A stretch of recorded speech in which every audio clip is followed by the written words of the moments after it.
A paz do Senhor Jesus para todos, é um motivo de grande alegria, de grande satisfação poder falar com vocês, me dirigir a vocês através deste vídeo. Hoje nós estamos dando início ao nosso segundo trimestre da Escola Bíblica Dominical, de uma forma diferente do que nós estamos habituados, mas graças a Deus que temos a oportunidade de juntos aprendermos um pouco da palavra do Senhor, de ser edificados na palavra do Senhor. Esse trimestre que está se iniciando, nós vamos estudar a Epístola de Paulo aos Efésios. Esse vai ser a nossa base ao longo dos 3 meses. E nós temos um tema central. O tema central para o nosso trimestre é o seguinte: a igreja eleita, redimida pelo sangue de Cristo e selada com o Espírito Santo da promessa. Então esse vai ser o tema que vai nos dar o norte ao longo desses 3 meses. E dentro desses 3 meses nós vamos ter as várias lições, que são os subtemas, mas sempre guiados por esse tema. A igreja eleita, a igreja que é remida pelo sangue de Cristo, a igreja que é marcada, autenticada pelo selo da promessa, que é o Espírito Santo. E todos os nossos estudos baseados na Epístola de Paulo aos Efésios. Essa primeira aula ela é uma aula mais introdutória, mais contextual, para nos apresentar o contexto da Epístola de Paulo aos Efésios e o seu tema principal, uma visão um pouco mais panorâmica, e a partir das próximas aulas a gente vai aprofundando um pouco mais, seja através de vídeo, seja presencialmente, mas de forma que nós vamos ser, com certeza, edificados pelo Espírito Santo e pela Palavra de Deus. Essa primeira aula eu quero focar com vocês naquilo que é o propósito da Epístola de Paulo, direcionada aos Efésios, mas não apenas aos Efésios, direcionada à igreja como um todo. Uma das coisas que Paulo vai ressaltar e que Paulo vai apresentar nessa epístola é a igreja no sentido universal. Não estou falando de universal do Edir Macedo, obviamente, eu estou falando da igreja. A igreja no sentido universal, no sentido amplo da palavra. Aquela que nós podemos chamar de a noiva do Cordeiro, o corpo de Cristo. A igreja com I maiúsculo. Quando nós falamos de igreja com I maiúsculo, de igreja nesse sentido universal, nós estamos falando da igreja como a junção de membros, de cristãos, de crentes verdadeiros, de todas as épocas, de todas as eras, de todas as nações, de todas as denominações. Nós estamos falando daqueles que juntos, por serem fiéis a Cristo, formam a noiva do Cordeiro, formam o corpo de Cristo. Não estamos falando da denominação A, da denominação B, não estamos falando de uma igreja no sentido étnico, no sentido nacional, nós estamos ou no sentido local, mas sim da igreja no sentido amplo da palavra. Então, quando Paulo escreve essa carta aos cristãos que estavam em Éfeso, que Tíquico acaba levando e entregando, ele não está endereçando essa carta apenas para aqueles cristãos, mas ele está endereçando essa carta para o conjunto da cristandade, para o conjunto dos cristãos, de todos os locais e de todas as épocas. Ele está direcionando essa carta para mim, para você, para todos nós. E é uma das coisas que nós precisamos nos lembrar e que Paulo vai falar nessa carta, é acerca da unidade do corpo de Cristo, da igreja como sendo uma. Então a igreja com I maiúsculo no sentido universal, ela é uma junção de pessoas, de crentes verdadeiros, de todos os lugares, uma. Quando nós lembramos desse conceito de igreja, e é fundamental isso para nós hoje, nesse tempo que nós vivemos, nós temos que entender que precisamos deixar de lado as nossas diferenças pessoais, as picuinhas, os egos, os interesses pessoais, as disputas vãs, e nos unirmos como membros de um só corpo, com tolerância um ao outro, com respeito um pelo outro, suportando um ao outro, encorajando um ao outro, orando um pelo outro. É isso que a Bíblia ensina, é isso que a Bíblia instrui. Eu, como assembleiano, devo orar pelos meus irmãos batistas e presbiterianos e luteranos, assim como espero que eles também orem por mim, que sou assembleiano. Temos algumas diferenças interpretativas em algum ponto ou no outro, mas isso não nos torna rivais, arqui-inimigos. Não é necessário que nós saiamos por aí brigando e degladiando um ao outro para ver quem é que está certo, quem é que tem a razão, quem é que é melhor, quem é que é pior, quem é que é mais santo, quem é que é mais puro. Nós precisamos nos concentrar naquilo que é mais importante, naquilo que é essencial das Escrituras, naquilo que não pode haver discordância. Há um núcleo de doutrina, um núcleo dogmático, podemos dizer assim, em que para você ser cristão você tem que crer nisso, você tem que defender isso. Eu não quero entrar no mérito dessa questão para a gente não perder o foco e nem alongar demais esse vídeo, essa aula, mas nós temos que entender que há um núcleo de fé no qual precisa haver concordância, mas existem outras coisas que são diferentes, que são paralelas, e que nessas coisas deve haver a liberdade e o respeito. Como disse Agostinho de Hipona, ele diz, olha, no essencial a unidade, no não essencial a liberdade, e em todas as coisas o amor. É isso que ele diz, o que ele quer dizer com essa frase, é justamente aquilo que Paulo apresenta à igreja, aos Efésios, ao falar da igreja como sendo o corpo de Cristo, como sendo a noiva do Cordeiro. É um corpo com muitos membros, esses membros são diferentes, têm funções diferentes, têm características diferentes, mas estão ligados um ao outro dentro de um mesmo corpo e tendo apenas um cabeça, que é Cristo. Então, uma das coisas que Paulo vai apresentar nessa epístola é Cristo como o cabeça da igreja e a igreja como o corpo de Cristo, também a igreja como a noiva de Cristo.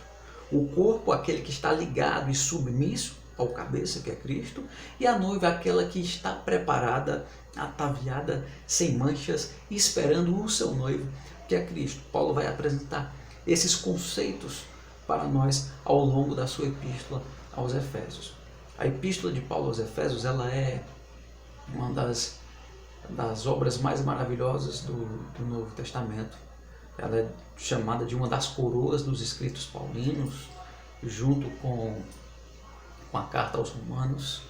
Ela é uma carta que tem um conteúdo muito profundo, apesar de ser poucos capítulos, de ser uma carta curta. Ela tem um conteúdo de uma profundidade muito grande, um conteúdo muito importante para a igreja, um conteúdo essencial para a igreja, que nós precisamos sentar com calma, ler atentamente, meditar, ouvir, buscar aprender e aplicar nas nossas vidas aquilo que Paulo está ensinando através das cartas aos Efésios. Inspirado por Deus, Paulo escreve esse texto belíssimo para a instrução não apenas da igreja que estava na cidade de Éfeso, mas da igreja no sentido universal, da igreja que está espalhada pelo mundo inteiro. Falando um pouquinho da carta, a carta, ela, como nós já citamos, ela tem a autoria de Paulo.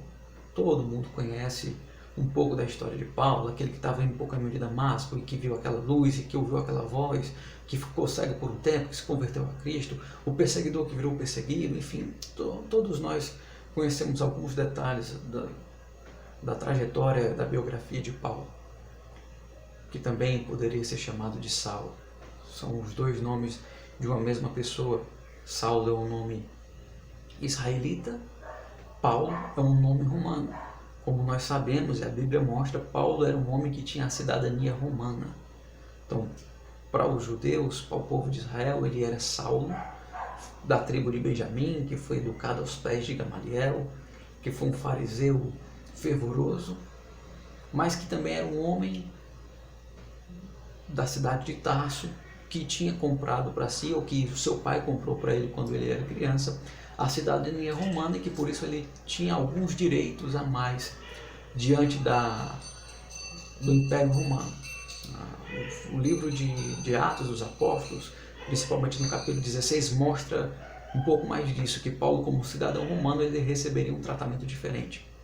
Ao contrário do que muitos pensam, não foi Deus que mudou o nome de Saulo para Paulo, mas Paulo já tinha esses dois nomes. Quando ele se torna apóstolo, ele passa a usar o nome de Paulo, a se concentrar mais nesse nome, justamente por ter uma facilidade maior de adentrar as províncias do Império Romano, aos gentios, às outras nações, e poder lhe pregar o Evangelho. Como Paulo passa a ser conhecido pela história como o apóstolo dos gentios, ou seja, o apóstolo dos estrangeiros, o apóstolo que difundiu o Evangelho entre os outros povos, entre os povos não judeus, entre as nações da terra. Embora muitos outros apóstolos também tenham feito isso, mas Paulo acaba sendo aquele que se destacou mais nessa missão, em direcionar o Evangelho aos gentios. Paulo ele esteve em Éfeso rapidamente, como conta a Bíblia no livro de Atos dos Apóstolos, no capítulo 18. Ele passou, seguiu viagem e deixou naquela cidade Áquila e Priscila. E foram esses dois que deram início à igreja naquele local, uma pequena comunidade de fiéis. Quando Paulo volta e passa naquela região mais uma vez, e ele encontra ali aqueles discípulos, ele resolve ficar e ele começa a pregar com muita ousadia naquela cidade. E muitas pessoas começam a se converter, começam a vir a Cristo, e o Evangelho começa a ganhar força, começa a se expandir não só naquela cidade, mas nas regiões circunvizinhas. E Paulo começa a ficar afamado entre os homens daquela cidade, ao ponto dele pregar num anfiteatro cercado de pessoas, e o anfiteatro de Éfeso era um dos maiores do mundo na época, cabia 25 mil pessoas. E Paulo prega ali, prega a multidões e muitos se convertem. A Bíblia vai dizer no capítulo 19 do livro de Atos que as pessoas se convertiam e imediatamente deixavam para trás as suas práticas pagãs, que muitos eram curados, que espíritos imundos eram repreendidos e que o povo daquela cidade ficava pasmado com o poder de Deus sendo manifestado ali, com o poder do Evangelho que estava sendo manifestado ali e com a transformação de vida que eles podiam ver em muitas pessoas ali. Ficou tão grande a coisa que os líderes daquela cidade e os comerciantes, eles se sentem incomodados com a pregação de Paulo, porque eles veem as pessoas se transformando e era algo tão grande que as pessoas abandonavam os seus antigos deuses, os seus antigos ídolos, as suas antigas práticas, e deixavam de comprar as coisas no comércio que era consagrada à deusa Diana, que era a padroeira da cidade de Éfeso, a deusa que era considerada a deusa da fertilidade, da virgindade, a deusa da caça.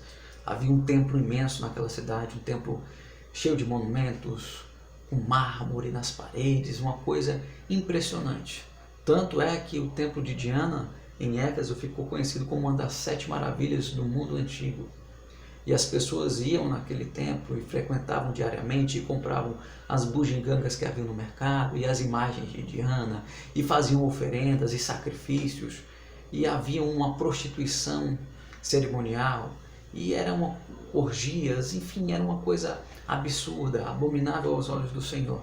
E era assim que vivia o povo da cidade de Éfeso. Éfeso era uma das maiores cidades do Império Romano na época. Era uma cidade que tinha um comércio ativo, era a capital da província, tinha um porto muito movimentado. E quando Paulo começa a pregar o Evangelho naquela cidade, ele começa a sacudir aquele povo de uma forma impressionante que os homens ficam temerosos. E eles dizem um para o outro: olha, nós vamos perder o nosso comércio, nós vamos perder o nosso lucro, porque esses crentes malucos estão pregando aí, o povo está se convertendo, o povo está mudando, o povo está deixando para trás os ídolos, o povo não está mais comprando as imagens, o povo não está mais comprando as coisas consagradas no mercado, o povo não frequenta mais o templo de Diana, e a nossa deusa Diana vai ficar triste, e não sei mais o que. E aí eles vão e começam a pressionar os cristãos, e eles começam a questionar, e eles começam a atentar contra os cristãos, contra os companheiros de Paulo, e contra o próprio Paulo, ao ponto de os discípulos não permitirem que Paulo fosse até a presença deles, porque eles se reúnem em assembleia na cidade com o objetivo de parar os cristãos, e Paulo manifesta o desejo de ir para aquela assembleia e de falar com eles, mas os discípulos, receosos, com medo do que eles poderiam fazer contra Paulo, não permite que Paulo saia, e Paulo acaba ficando contido ali por um momento, e há uma grande celeuma, uma grande revolta naquela cidade. Mas o importante é ressaltar aqui que mesmo com todos os obstáculos que surgiu, o Evangelho prosperou naquele lugar. E muitas pessoas foram salvas, muitas pessoas foram transformadas. Quando você lê o capítulo 18, o capítulo 19, no livro de Atos dos Apóstolos, você vê o que é o verdadeiro evangelho. Quando o verdadeiro evangelho é pregado, ele traz um impacto profundo sobre qualquer lugar, porque o evangelho ele transforma, porque o evangelho ele muda as pessoas, porque o evangelho ele traz arrependimento, porque o evangelho ele traz conversão, porque quando o verdadeiro evangelho do nosso Senhor Jesus Cristo, não é o evangelho Nutella, não é o evangelho mamão com açúcar, sem raiz, sem profundidade, um evangelho superficial, sabe, aquele evangelho Maria Mole. Esse evangelho aí não faz nada, ele nem arranha a superfície. Agora o evangelho verdadeiro, genuíno, pregado no poder do Espírito Santo, ele penetra no coração e ele muda as pessoas, ele transforma as pessoas profundamente, e essa transformação ela acaba impactando tudo à volta, ela impacta a cidade inteira. E foi o que aconteceu em Éfeso. As pessoas foram convertidas e aquela cidade inteira foi impactada pelo poder da pregação do Evangelho. Oxalá nós consigamos fazer o que Paulo e aqueles discípulos fizeram em Éfeso. Queira Deus, nós preguemos o Evangelho com tanta ousadia, com tanta sinceridade, com tanta profundidade, que venhamos causar impacto na nossa cidade, que venhamos causar impacto na nossa região, no nosso país. Queira Deus que nós sejamos capazes e cheios do Espírito Santo, instruídos na palavra para fazermos isso. Que Deus venha levantar homens e mulheres para fazer isso. Conta-se a história que D.L. Moody uma vez estava no açougue, e o açougueiro olhou para ele e disse: olha, o mundo ainda está para ver o que Deus é capaz de fazer com um homem que consagra a vida inteiramente a Ele. Aí D.L. Moody se levantou da cadeira e disse: eu serei esse homem. Foi para casa orar, foi cheio do Espírito Santo e ele impactou toda uma nação com a pregação do Evangelho. Que nós possamos ser como foi Paulo, como foi Apolo, como foi Priscila, como foi Áquila, como foi o D.L. Moody e tantos outros ao longo da história. Venhamos impactar a nossa geração, a nossa cidade, o nosso país, a nossa nação com o poder da pregação do Evangelho, com o Espírito Santo agindo através de nós. Voltando aqui para a história de Paulo, Paulo prega o Evangelho ali, ele passa cerca de 2 a 3 anos naquela cidade, pregando o Evangelho, a igreja cresce, a igreja se fortalece, a igreja fica estruturada, e Paulo então se sente confortável para partir, mas deixa ali Timóteo que passa a liderar a igreja. Então quando nós vamos ver a história da igreja de Éfeso, nós vemos que essa igreja foi uma igreja privilegiada. Ela teve Paulo como seu pastor, ela teve Timóteo, o jovem Timóteo como seu pastor, ela teve o apóstolo João como seu pastor. Então foi uma igreja privilegiada, uma igreja que recebeu grandes homens de Deus e que foi instruída na doutrina, foi instruída no ensinamento de Cristo. E era uma igreja que tinha um apego muito grande, muito profundo à doutrina cristã. Era uma igreja que não tolerava os falsos mestres, os falsos profetas, as falsas doutrinas. Era uma igreja que era perseverante, que não desistia, que não desanimava. Quando você for ler lá em Apocalipse, no capítulo de número 2, do versículo 1 ao 7, você vai perceber que Jesus Cristo elogia justamente essas características da igreja de Éfeso. Uma igreja perseverante, uma igreja que segue firme, que não desanima, uma igreja que conserva a doutrina, que conserva a pureza, uma igreja zelosa, uma igreja firme, uma igreja que não tolera as falsas doutrinas, mas Jesus faz uma advertência. A igreja que acabou deixando de lado o primeiro amor e que precisa voltar a este primeiro amor. E quando nós lemos em Efésios, no capítulo 1, versículo 15 e 16, nós vamos ver que Paulo elogia aqueles cristãos justamente pelo amor, pelo espírito de amor que eles possuíam. Que amor era esse? O amor de um pelos outros, o amor que eles tinham por Deus. A devoção, a paixão, o brilho no olho, a sede, a ânsia por aprender mais da palavra, a ânsia por buscar a Deus, a ânsia por agradar a Deus, a ânsia por fazer a vontade de Deus. Eles não apenas sentavam para aprender, mas eles sentavam com a mão nos joelhos, o olho brilhando, um desejo intenso de aprender a palavra e de fazer a vontade de Deus e de cumprir a obra de Deus. Só que com o tempo, eles acabaram perdendo esse brilho no olhar, esse apetite. Eles ainda eram fiéis, eles ainda conservavam a doutrina, mas já não tinham mais aquele fervor inicial. Queira Deus que nós jamais venhamos perder o fervor, jamais venhamos perder o brilho no olho, a ânsia, o desejo ardente da presença de Deus, de aprender mais de Deus, de fazer a vontade de Deus, de estar com os nossos irmãos, de ganhar almas para o reino do Senhor, de fazer aquilo que a Bíblia nos manda fazer, aquilo que foi a última ordem de Cristo para nós, de ir por todo mundo e fazer discípulos dentre todos os povos, de ensinar a palavra do Senhor tal qual Ele nos ensinou, de conservar a doutrina tal qual Ele nos ordena que façamos. Então, a igreja de Éfeso, ela teve essa característica inicial, amor e perseverança e fidelidade doutrinária, mas no meio da jornada ela continuou perseverando, continuou fiel à doutrina, mas perdeu um pouco daquele amor, daquela intensidade. E Jesus vai estimular aquela igreja a retomar de onde ela parou. Agora, voltando mais para o contexto de quando Paulo escreveu essa epístola, a epístola foi escrita por volta do ano 61 depois de Cristo, quando Paulo estava preso em Roma. Por isso a epístola aos Efésios é chamada de uma das cartas do cárcere que Paulo escreveu quando estava preso, e ela também é chamada de encíclica. Por que ela é chamada de encíclica? Porque ela contém um conteúdo doutrinário muito profundo e muito importante. Ela não era uma instrução direcionada apenas à igreja de Éfeso. Ela era uma instrução direcionada a todas as igrejas. Quando Paulo escreve aos Coríntios, Paulo fala de muitos problemas da igreja de Corinto, das questões daquela igreja, porque ele já estava respondendo a algumas questões que foram levantadas e que foram enviadas para ele.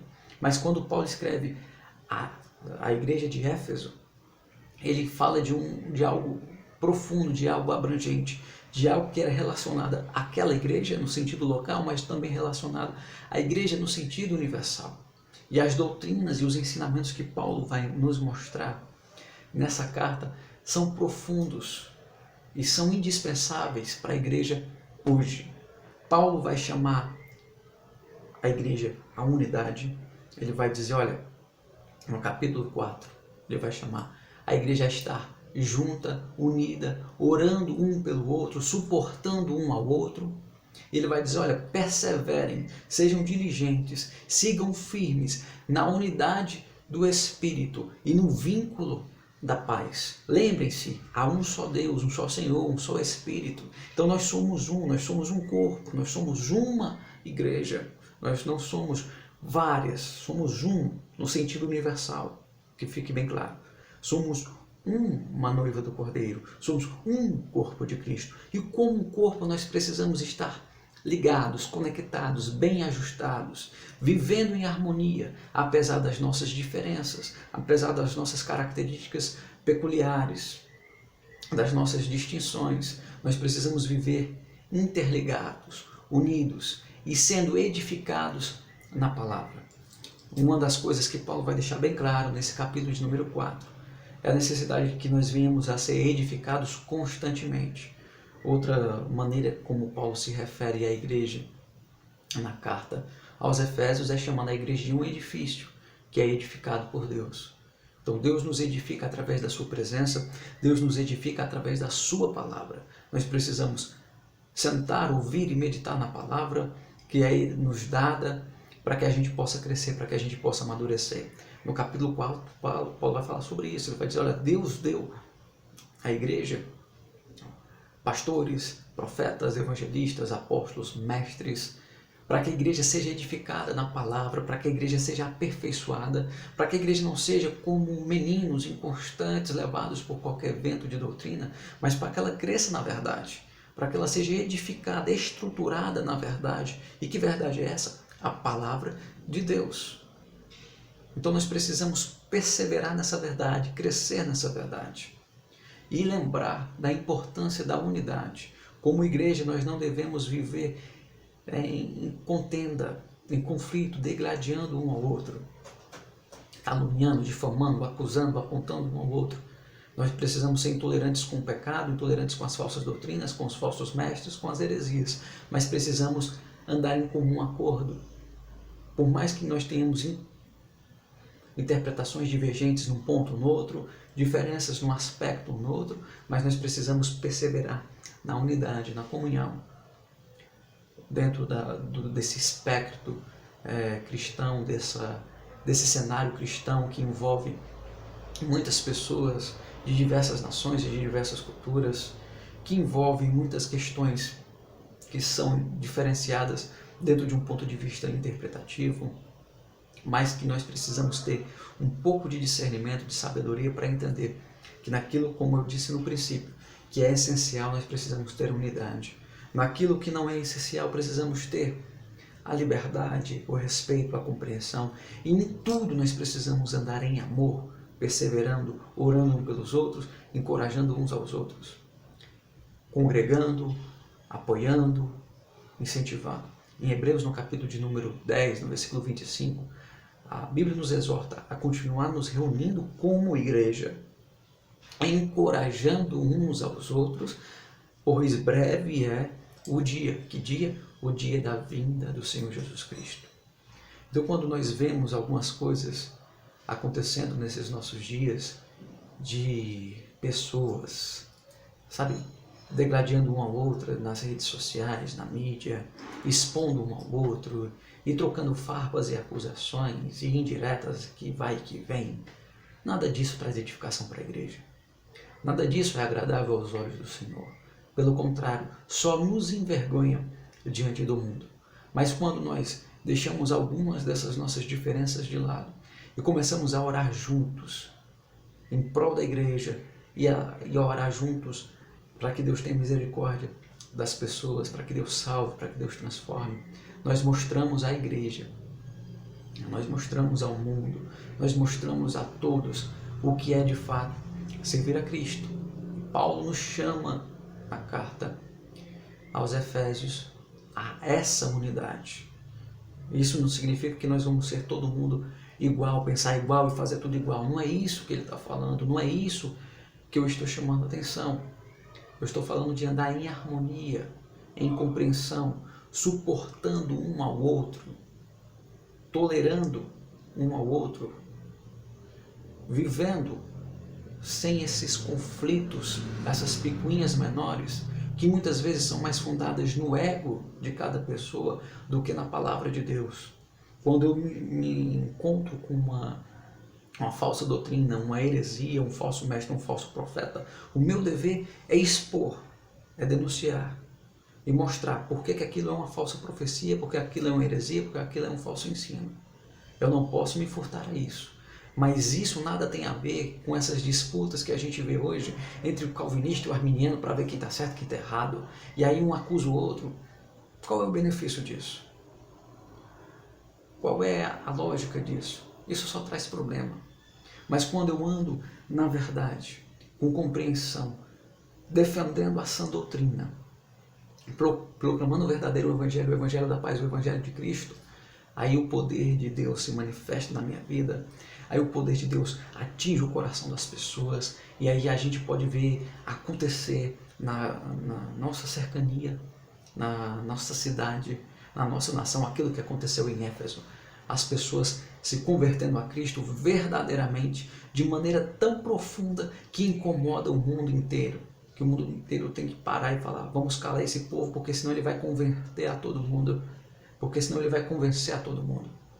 Que o Evangelho venha a ser manifestado nas nossas vidas todos os dias. A carta de Paulo aos Efésios traz um ensino maravilhoso para todos nós.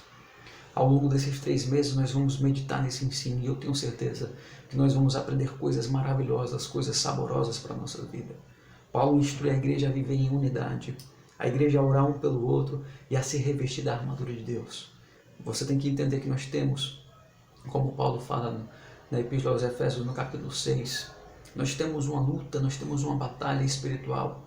É uma batalha pessoal, individual, minha todos os dias, mas também é uma batalha coletiva, porque a igreja junta, a igreja ela é perseguida, a igreja ela enfrenta uma batalha todos os dias, uma batalha contra o mundo, contra os principados e contra as potestades. E nós só vamos conseguir vencer essa batalha juntos, ligados, unidos pelo poder do Espírito Santo, unidos pelo ensino correto das Sagradas Escrituras, pela pregação do verdadeiro Evangelho, na comunhão, na oração, na perseverança.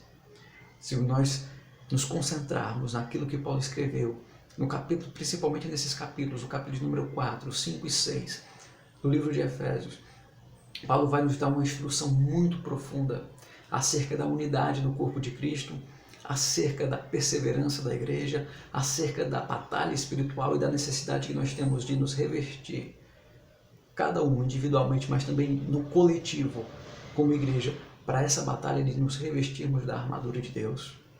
Paulo ainda vai despertar o nosso olhar, para que nós venhamos reconhecer que a nossa salvação não se dá pelas nossas obras, mas pela graça salvadora de Cristo, como ele diz no capítulo 2, que nós fomos tirados da morte, porque nós estávamos mortos nos nossos delitos e pecados, mas Cristo nos resgatou, nos deu vida pelo seu amor, pela sua graça, para que a gente venha viver unidos como irmãos, como um só corpo, apesar de sermos membros distintos, com cada um com a sua função, cada um com o seu lugar, cada um com o seu espaço, mas que no conjunto da obra nós fazemos parte de um mesmo corpo e precisamos nos comportar dessa forma, vivendo na unidade, como ele fala, na unidade do Espírito, no vínculo da paz, em harmonia, embebidos pelo poder do Espírito Santo, como ele diz no capítulo 5, versículo 18, enchei-vos do Espírito. Então, se nós vivermos cheios do Espírito Santo, guiados pela palavra da verdade, revestidos da armadura de Deus, unidos no amor e na compreensão,